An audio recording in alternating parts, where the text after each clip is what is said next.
Remember the steam locomotive, the streetcar, the interurban, and streamlined passenger train? Well, these are all images from the golden age of trains. To many people, this era represents the zenith of railroading, as one could catch a train to almost anywhere.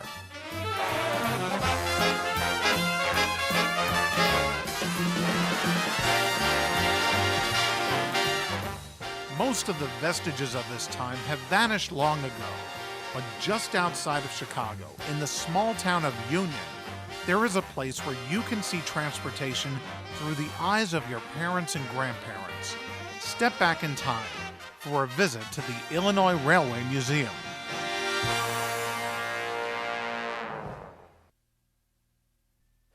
Hi, my name is Nick Callis. I'm the general manager at the Illinois Railway Museum, and I'll be taking you on this guided tour of the museum and its facilities, its collection. A little bit of history on the museum. The museum started in 1953 with one interurban car, the Indiana Railroad 65.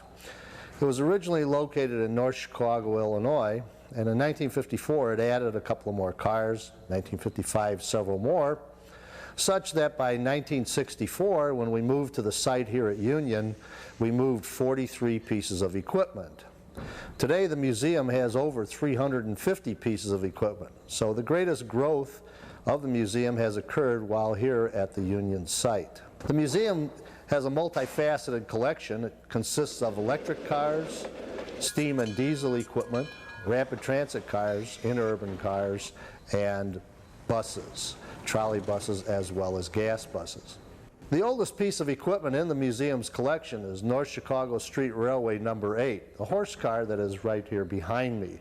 This car was built in 1854 by the John Stevenson Company of New York City. This is the cable car trailer. A unique fact about Chicago and the cable car system is that Chicago had the largest cable car system in the United States at one time. This is West Chicago Street Railway number 4. This was one of the earliest electric cars in the Chicago system. These cars were built in the early 1890s by the Pullman Company, and it was the first example of electric equipment being used in Chicago. It's a single truck car, small like the cable car bodies were. As cities grew, the need developed for larger streetcars. And if you notice here on the single truck car, the car number 8, the first electrics, they had short car bodies, small doors, so they could not handle a lot of people. Now, as the cities grew and developed, the streetcars also grew larger in size with technological advancements in that, until you got a car like the 460 here that was built in 1908 by the Pullman Company, the same company that built this electric car, the single truck electric car. And on the 460 you'll notice that it has a larger car body holding more people, larger platform area so that you could hold more people initially when they pulled up to the stops, more doors for loading and it made it easier and faster to load people in the cities. Get right on, everyone up. The museum has a large streetcar collection, and visitors can take a ride around the grounds on the streetcar loop. Let's take a ride on Chicago's Surface Lines number 1374, which was built in 1906 and is slightly smaller than car 460, which we just visited.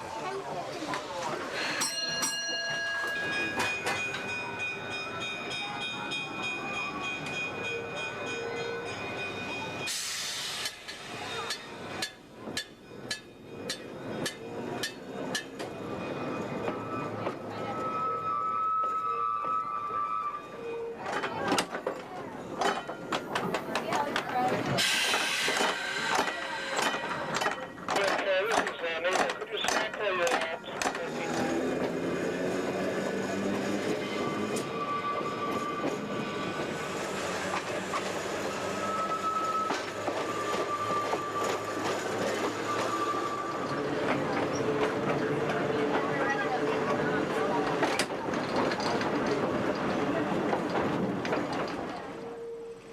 Although they no longer run down city streets, the streetcars here in Union do provide actual transportation, as they carry museum visitors around the large grounds, pausing at streetcar stops along the way.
In addition to transporting passengers, the streetcars pass by several exhibits located next to the track.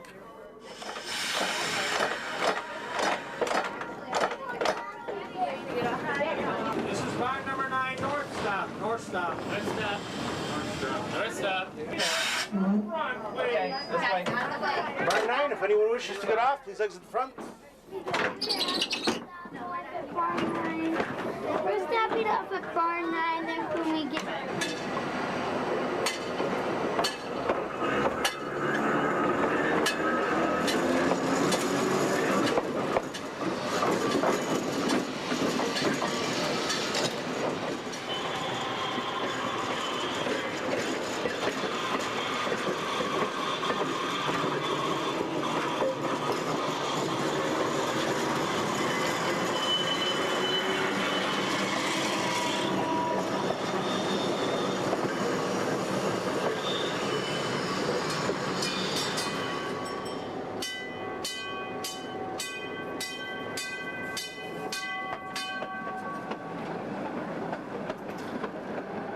The museum's collection also includes newer streetcars.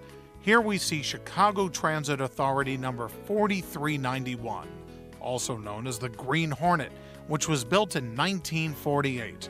This car is an example of what is known as the PCC car, which was an attempt in the 1930s by the various streetcar companies in North America to come up with an updated modern design. The PCC cars were somewhat successful, as several of these cars have survived into the 21st century in some cities that continue to use streetcars. The Illinois Railway Museum has the world's largest collection of Chicago streetcars, and here we see a progression of streetcar design. Car 1374, built in 1906, seats 36 passengers. Car 144, built in 1908, carries 44. And Green Hornet number 4391, constructed in 1948, holds 57. There is a lot more in the museum's collection of electric equipment, which we'll look at a little bit later in this program.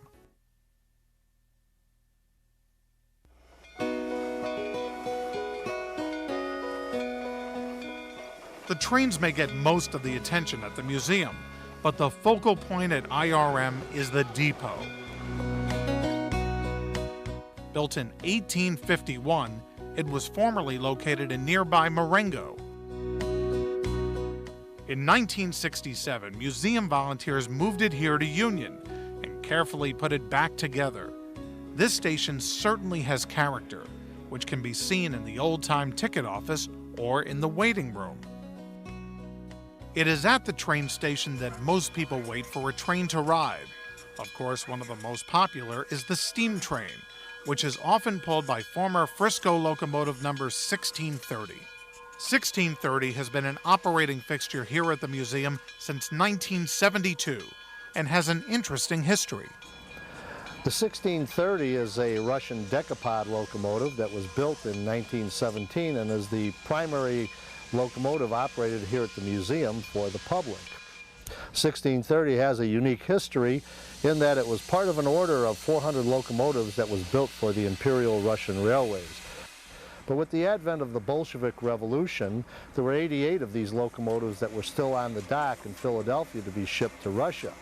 And with the cutoff of the credit to the Bolshevik government, the United States government then took these locomotives through the United States Railway Administration and gave them to American railroads. Actually, they leased them to American railroads for use during the First World War years when there was a power shortage of locomotives on American railroads. The 1630 first served the Pennsylvania Railroad before being bought by the St. Louis-San Francisco Railway and acquiring her current number. Her last owner was the Eagle Pitcher Mining Company, who donated her to the museum. One of the reasons that steam locomotives were replaced by diesels is that they were quite labor-intensive. Let's spend part of a Sunday with the steam crew and see what they go through to take her from a cold boiler to running a train down the museum's main line.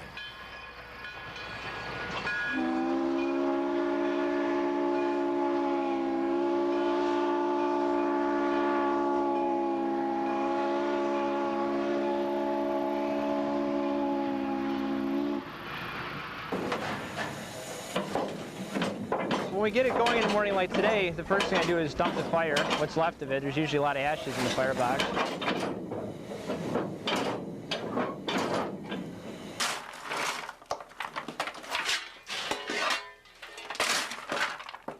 Then I load the firebox full of coal and a little bit of wood and diesel fuel.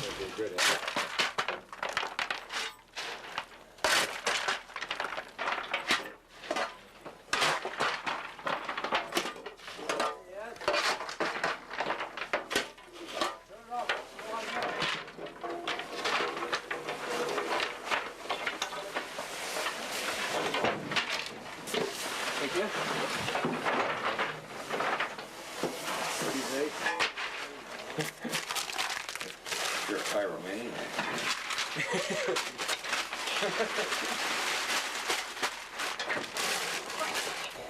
You just like, You're talking about look, this sugar. it looks like strawberry from there. It's diesel fuel.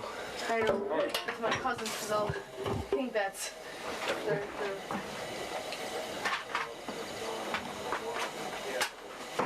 And I light it up, and then once that catches, I go around and oiling a bunch of things on the locomotive and greasing the rods and that type of thing.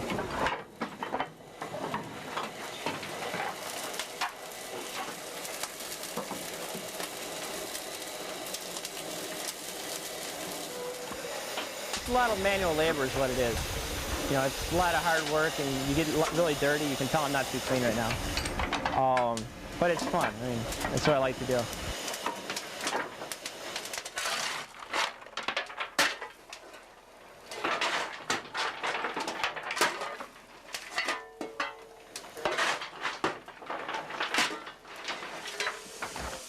As the morning progresses, the locomotive slowly comes to life.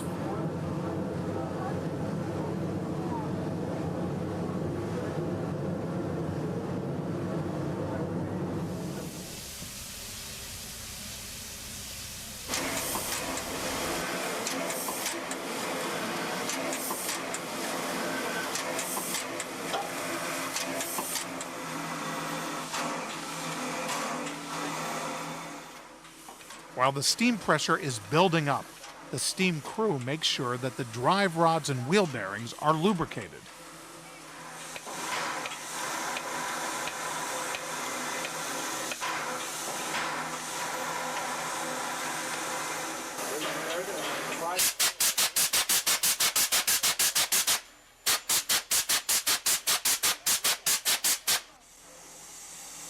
By mid-morning, the pressure is building, and the 1630 is ready to be back down to her train.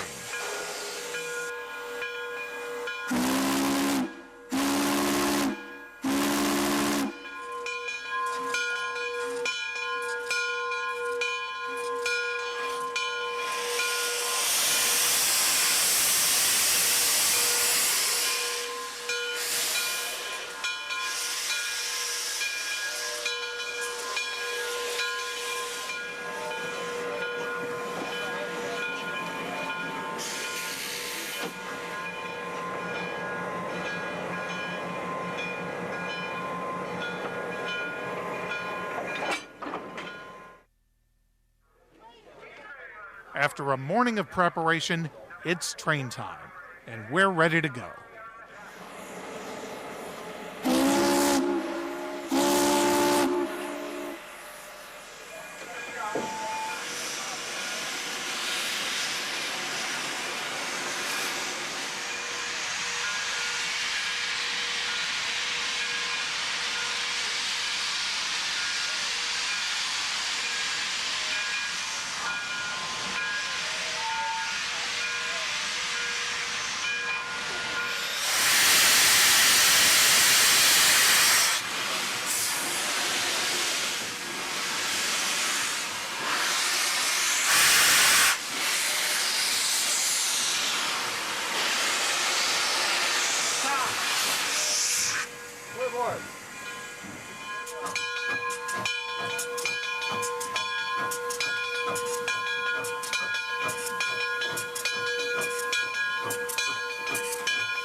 Firing it on the road is fun. Once you get a good fire going, really all you're doing is adding to it and just keeping it going. You keep enough fire to add water just to keep the water level constant.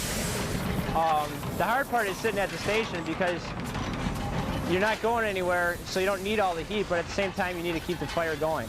You kind of look for real bright spots in the firebox, which means the fire is about to go out in that area. Or in extreme cases, you look for dark spots where there is no coal.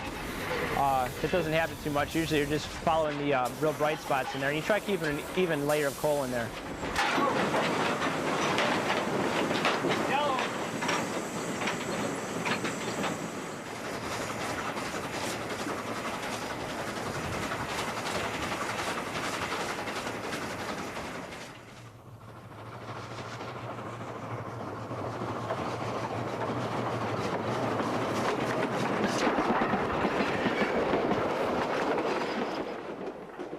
Back in the train, the passengers are getting a feel for what it might have been like to ride one of the heavyweight passenger trains of the 1940s. This is no shabby train, especially for those in the observation car.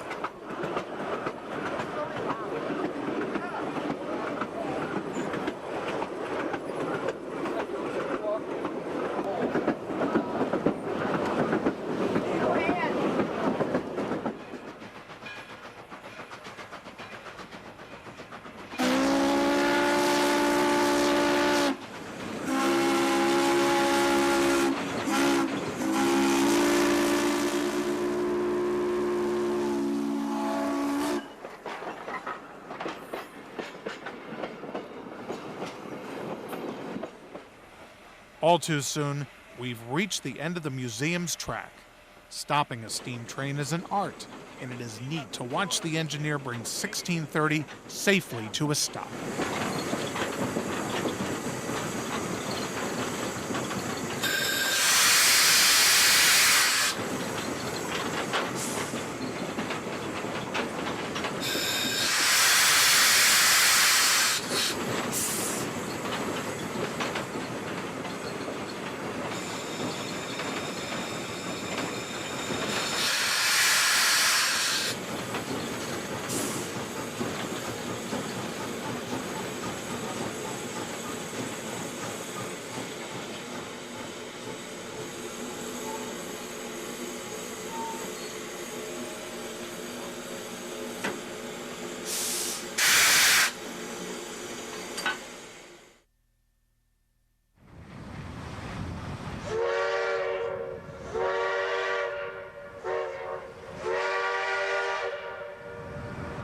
The 1630 isn't the only steamer that runs in Union.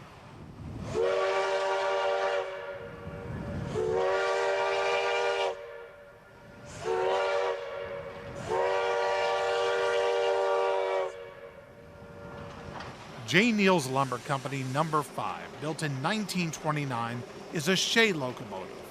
Unlike locomotives such as 1630, Shays operate by turning drive shafts and gears. Shays were designed for low-speed industrial operations where the track was often temporary, such as logging railroads. Shays were not designed to go very fast, but they could develop a lot of horsepower at a low speed.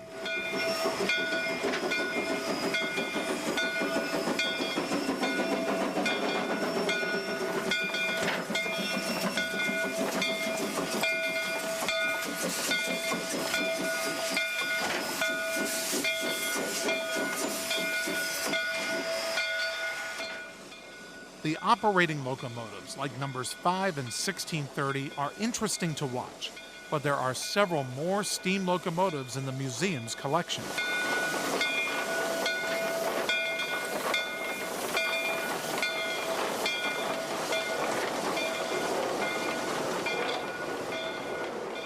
Steam locomotives developed starting with the lowly 440, the American type, which is represented in the museum's collection by the Toledo Detroit 16, and developed into the 1940s when you had the most modern locomotives, the 2903, here in the museum's collection. The museum is very fortunate to have 3 Northerns in its collection. We have a light Northern, a medium, and a heavy Northern. The 2903 is an example of a heavy Northern. This was built by the Baldwin Locomotive Works in 1943 for the Atchison, Topeka, and Santa Fe Railway. The locomotive was donated by the Santa Fe to the Museum of Science and Industry and moved into that site in 1961. When the museum was rearranging its outdoor exhibits and was moving many of the outdoor exhibits to the inside, it was determined that the 2903 was just too heavy to be moved inside the museum. And in December 1994, the Museum of Science and Industry donated the 2903 to the Illinois Railway Museum. The locomotive itself was moved in the spring of 1995 on the leapfrog method. As there was no track near the Museum of Science and Industry, it was moved 1 mile to the nearest railroad, the Illinois Central, by leapfrogging, that is, taking rail and laying it in front of it, pulling it forward, picking up the rail behind it, moving that forward, then moving the locomotive forward again. This process took 10 days to go 1 mile. It would go about a block a day. At one point in time in this whole process, the locomotive was moving right down the center of 51st Street in Chicago.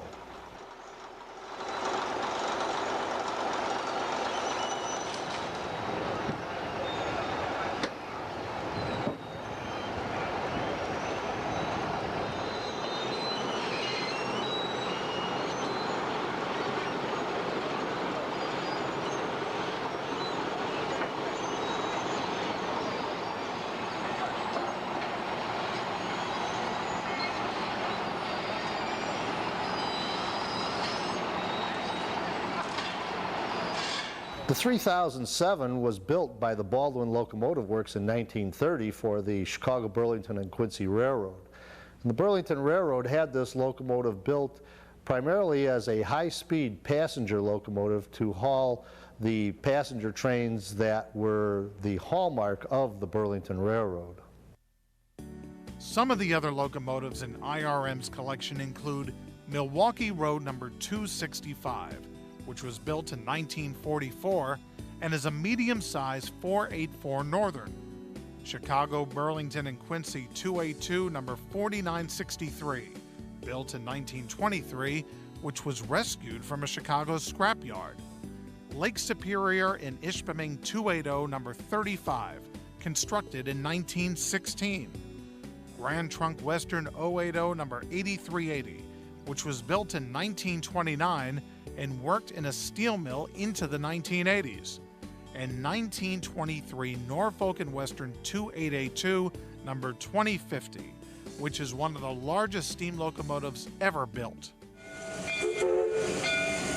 The Illinois Railway Museum has a first-rate steam locomotive collection.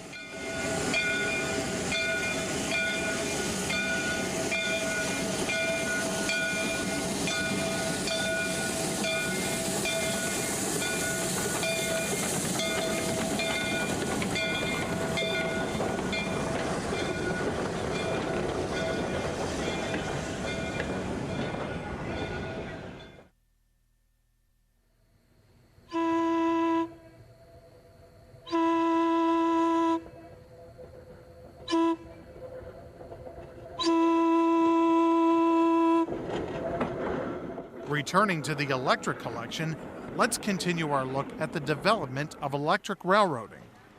As public transportation grew in the urban areas, so too did the need for swift transportation, fast transportation to the central cities. So as the cities grew and the populations grew and they spread out from the central city, so too did the phenomenon of rapid transit systems grow, the elevated and subway systems. At the Illinois Railway Museum, we have examples of the Chicago elevated system from all eras of the system, from the 1890s all the way into modern cars built in the 1960s.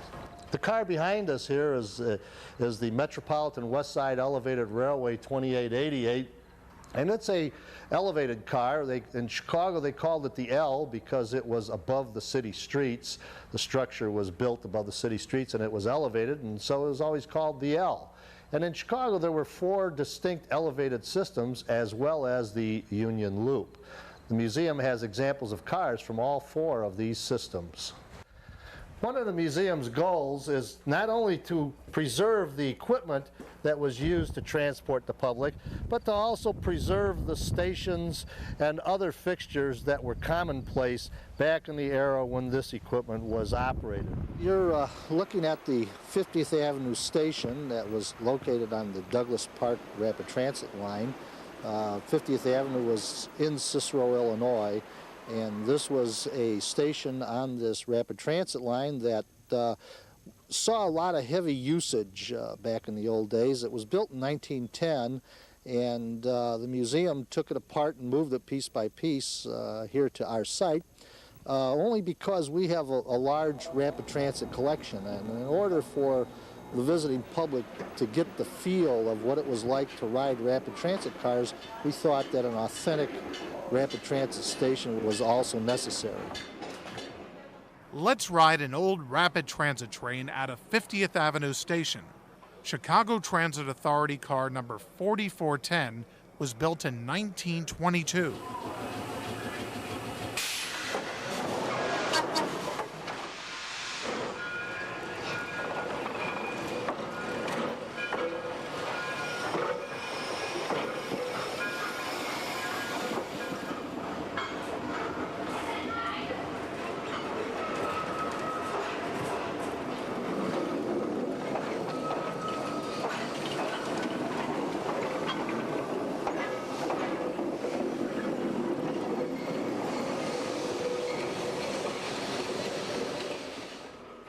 These cars offer a stark contrast in rail transportation compared to some of the more luxurious accommodations in the museum's collection.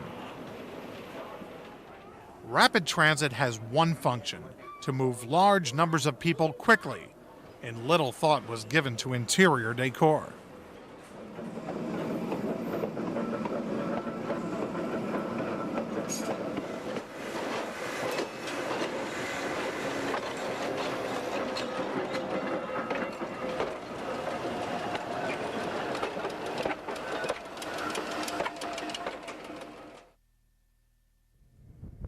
The ultimate in electric transit were big electric commuter cars such as these once run by the Illinois Central in Chicago. Compared to other electric cars in the collection, they are big. The idea was to get as many people onto this car and off of this car as possible. And if you look around, you'll note that the wide vestibule doors, the open ends of the cars where the seats are designed in such a way that a lot of people can be standing at the ends of the cars. You can get on and off both ends of the car instead of exiting or entering through the middle. Wide doors on the exterior to get onto the high-level platform. These were basically people gobblers, and the idea behind it was that you can run as many people in and out of the car as quickly as possible. As cities grew further and further out from the center, the next phase of development of electric transportation vehicles was the interurban cars. The interurban era was really short-lived. It reached its height shortly after the First World War and started a downturn in the 20s. Mileages between cities was decreasing as hard roads were developed and more people were taking to the private automobile. The interurban really served between cities, hence the word interurban. And it connected the various large cities with the small towns around it, as well as other large cities nearby. Interurbans really were competitors with the steam railroad for the traffic between these cities, and they were lightly built with smaller cars and did not have the same conveniences as the steam railroads did.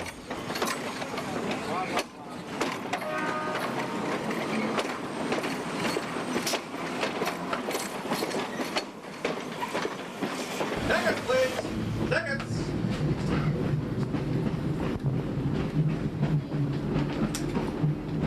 Skokie Valley route to Winthrop Harbor via Skokie, Racine, Kenosha, Zion, North Chicago Junction, Waukegan. Tickets, please. We are riding on board cars of the former Chicago, North Shore, and Milwaukee Railroad, also known as the North Shore Line. The North Shore was an interurban that connected Chicago with Milwaukee until 1963. The North Shore was no rinky-dink operation, as our motorman, who once drove these same cars on the North Shore, explains. Well, I hired out there in '56 and I stayed till they shut down. Hired out as a trainman, promoted to conductor and then motorman. Worked as motorman about 6 years. Much more exciting than here. But this is nice. But over there, you could say you're going 40 here, over there you're going 80, 85. There's a lot of difference. They moved right along, there was no doubt about it. I would say you run between 80 and 85, between Chicago and Milwaukee. Even going 40 miles an hour on the museum track, these cars feel like they're going much faster.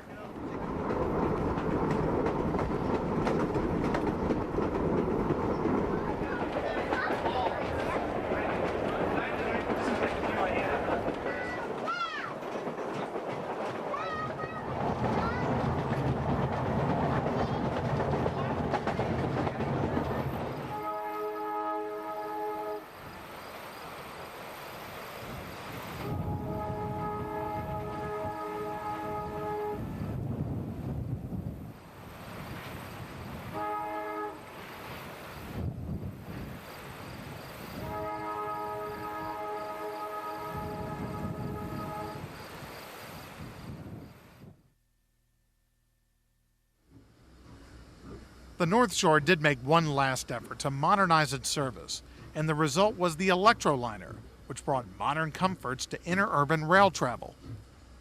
The Electroliner is a very good example of late 1930s technology. Electroliners built in 1941 ran in 1963 and continued on until 1983 in Philadelphia.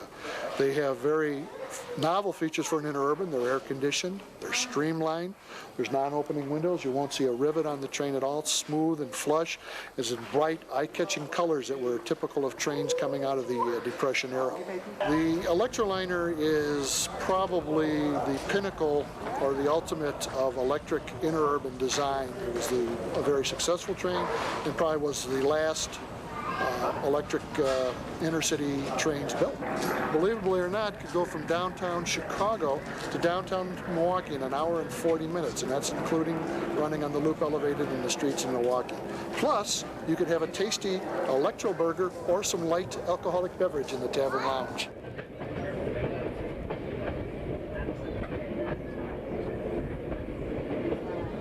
Don't leave. Go home now?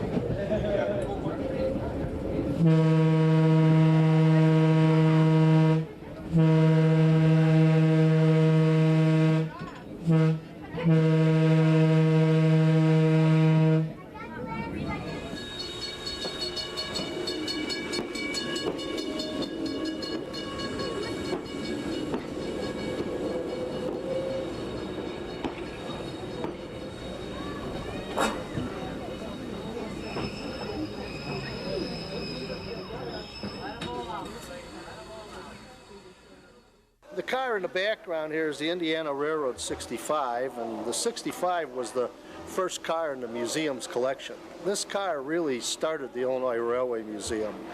Back in 1953, a group of 10 fellows each got together and chipped in $100 apiece to purchase this car from the Krandic Railroad. Now, the Krandic is short for the Cedar Rapids and Iowa City Railroad, a company out in Iowa that ran between Cedar Rapids and Iowa City. But that's not the significance of the car. The real significance of the car is that it was built in 1931 by the Pullman Company right here in Chicago, and it was built for the Indiana Railroad system, one of the largest interurban systems in the country, and one that in 1931 was making attempts to stay in business against the competition of the automobile. The state of Indiana was building hard roads. The interurban companies were losing patronage to people who were buying automobiles and enjoying the convenience of the automobile. So this was the Indiana Railroad's answer to modern, lightweight, fast transportation.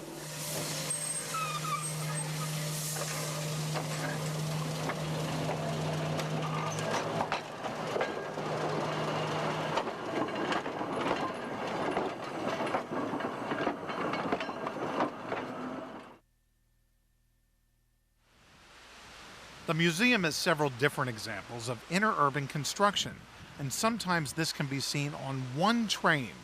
Here we see North Shore Car 757, built in 1930, Car 714, built in 1926, and the 160, built in 1915. Other interurban cars in the collection include Illinois Terminal number 415, built in 1924, Chicago, Aurora, and Elgin number 431, built in 1927,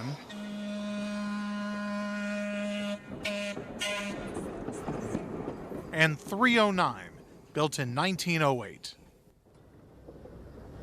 The electric collection also includes locomotives, such as Commonwealth Edison number 4, built in 1911, and Chicago's South Shore and South Bend number 803, built in 1949, which is another locomotive that was supposed to go to Russia, but never quite made it there. The electric collection is quite vast, and it's just not possible to show it all during this short program.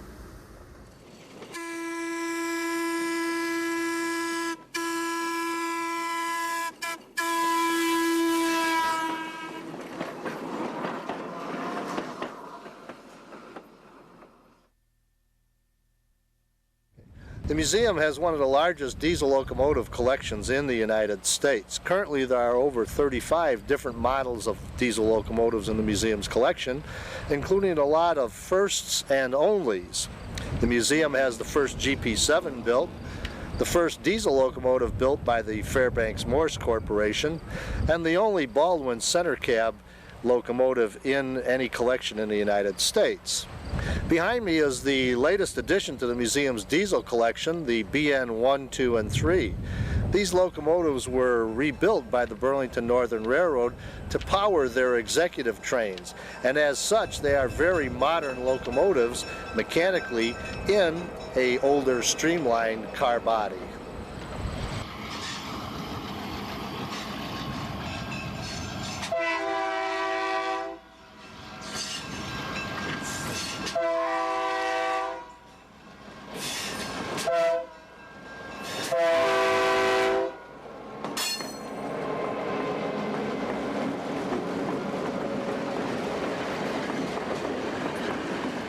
This latest donation of locomotives from the Burlington Northern Santa Fe Railroad is an example of the wonderful cooperation that the museum has received from the railroad companies.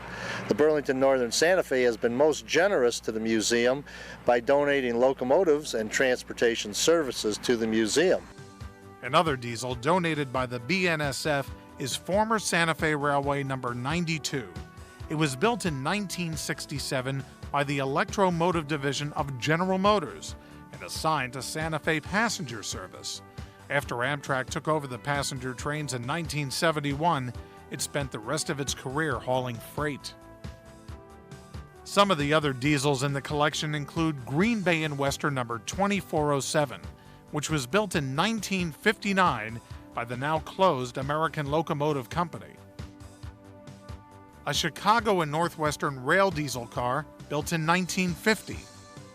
Union Pacific number 18, which is a gas turbine locomotive rated at 8,500 horsepower.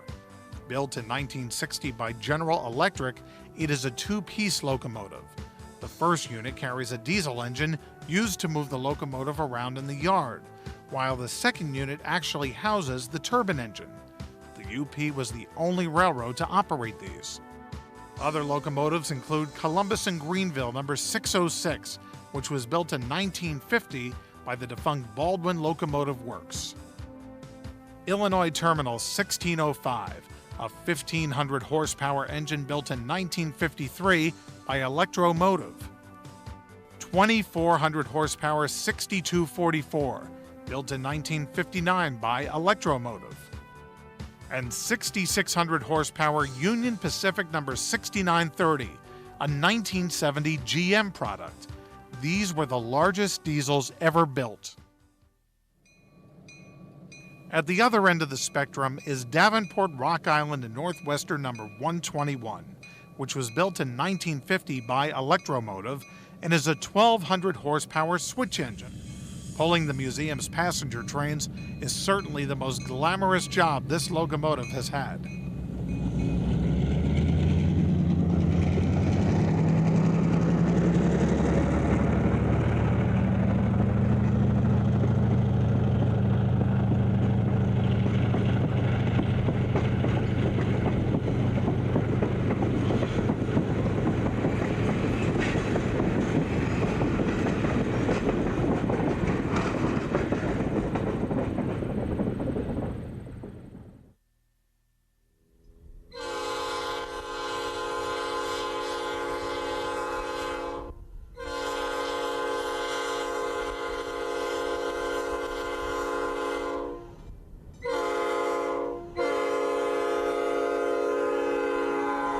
Recent arrivals to IRM are F7 locomotives number 308 and 305, recently donated to the museum by Chicago's Metra Commuter Service.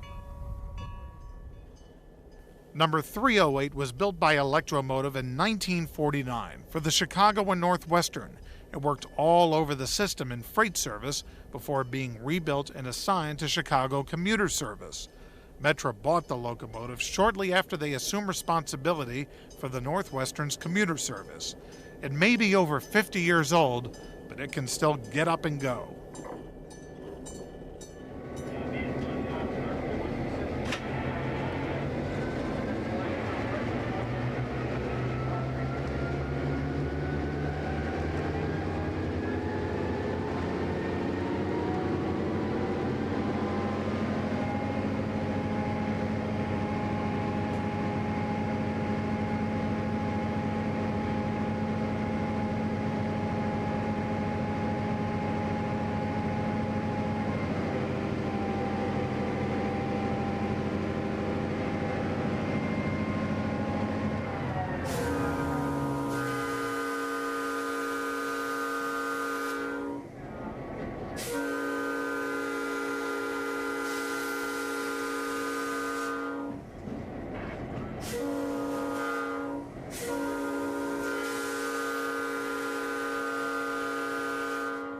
One of these two locomotives will be repainted into Northwestern colors to match another new acquisition, 3 cars from the very first order of bi-level commuter equipment.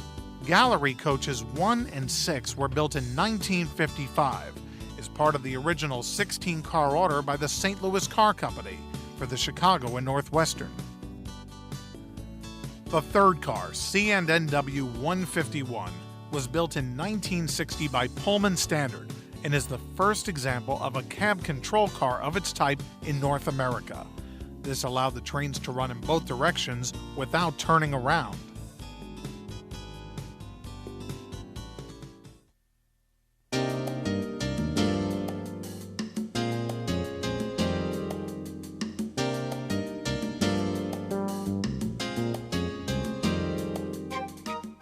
The centerpiece for the museum's diesel collection is not a single locomotive, but an entire train, the Nebraska Zephyr. This train draws stares from people wherever it goes. The Zephyr personifies the Streamliner era, when the looks of the train were as important as its function, and it was built for the Chicago, Burlington, and Quincy Railroad. Locomotive 9911A was built in 1940 by Electromotive and served all over the Burlington system.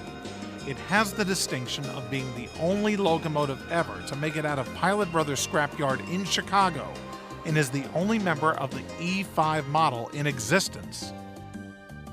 The train was built in 1936 as the Twin Cities Zephyr and ran between Chicago and Minneapolis-St. Paul until 1948, when it was reassigned to the Chicago-Omaha-Lincoln Run and renamed the Nebraska Zephyr, where it ran until it was retired in 1968.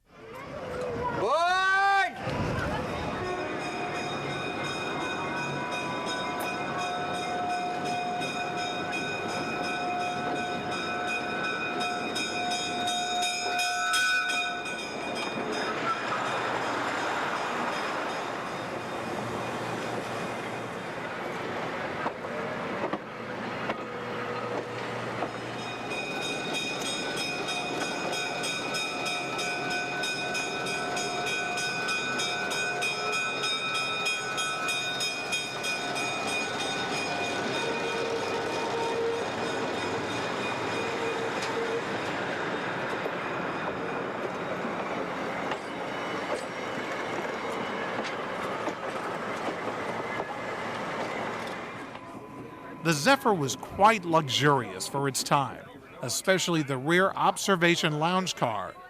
The thick seats weren't the only things that captured the public's fancy. Air conditioning. That was a big thing in 1936 when this train came out. Air conditioning. Steamways at that time might have been ice-cooled, fans blowing across ice. Not really very effective. It lowered the temperature, but not chill the air as you feel in this car today. Today, the Nebraska Zephyr runs several times a year for the public to enjoy. And sometimes one can even be served dinner in the diner.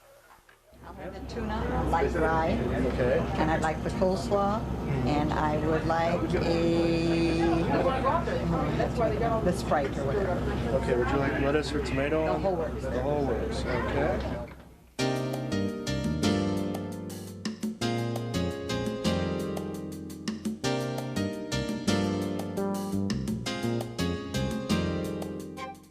This train harkens back to the time when travel meant going in style.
One of the things that the public seldom sees is the labor that goes in to restore and maintain the exhibits in the museum. The work is hard and dirty. The amazing thing is that every bit of it is done with volunteers.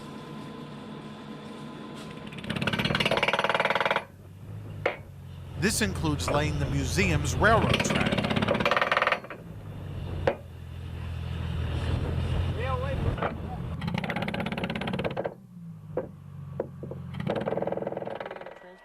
One of the hallmarks of this volunteer workforce is the attention to detail in the restoration work. everything has to be just right.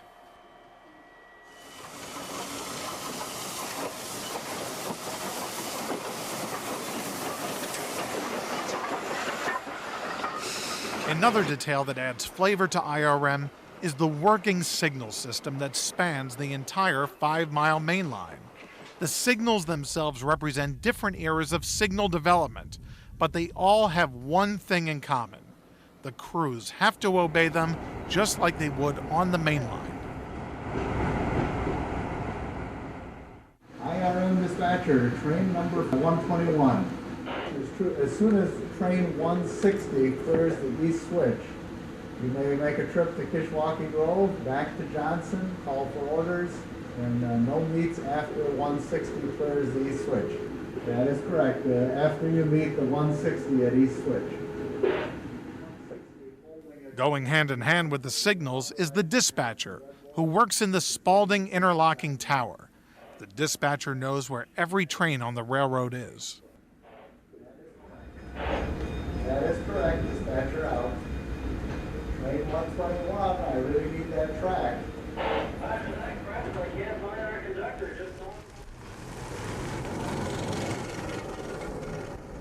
Another part of the museum's varied collection are the trolley buses, such as Milwaukee and Suburban Transport number 441. In some cities, buses such as this were what replaced the streetcars. Since they draw their power from the overhead wire, pedestrians aren't subjected to the noise and fumes of conventional buses.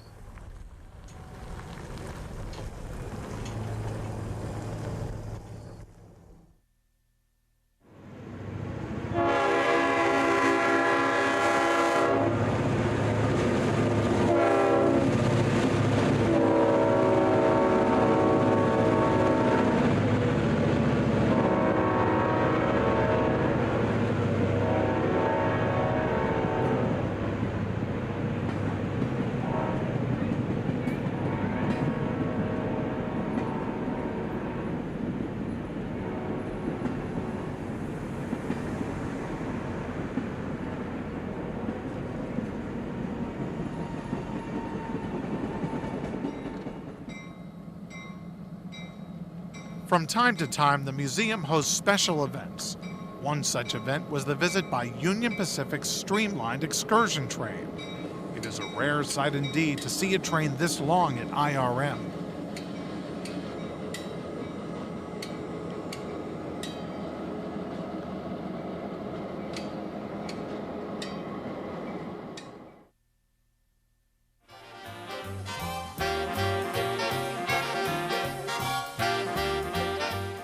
We hope that you have enjoyed this brief look at the Illinois Railway Museum.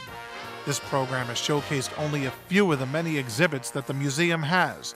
The best way to see more is to come and visit for yourself. During this program, you might have seen a piece of equipment that you think needs a coat of paint. Well, you can do something about it. Each piece of equipment at IRM has a fund set aside for it, and you can contribute towards the upkeep of that particular exhibit. And of course, you can come and volunteer your services as well. Then you too can be a part of one of the finest railway museums in the entire world.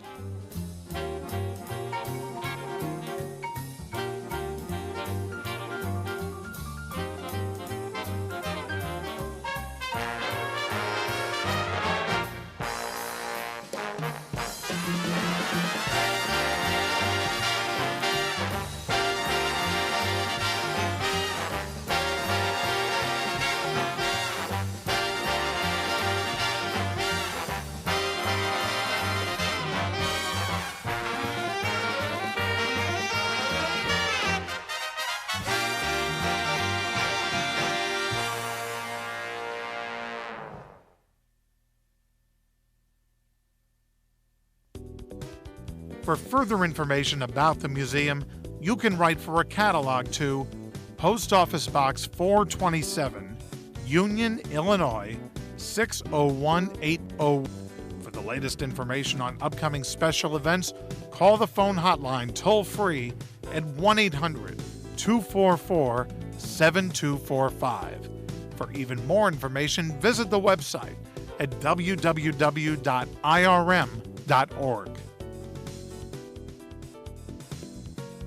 Railway Productions has a variety of railroad videos on numerous subjects. For a free catalog, write to us at Railway Productions, 8081 South Madison Avenue, number 243, Indianapolis, Indiana, 46227, or call us toll-free at 800-248-9670. We are more than just videos. For an outstanding selection of hundreds of railroad items, including videos, books, clothing, kid stuff, and other merchandise, visit our website at www.a-trains.com. And remember to take the A train.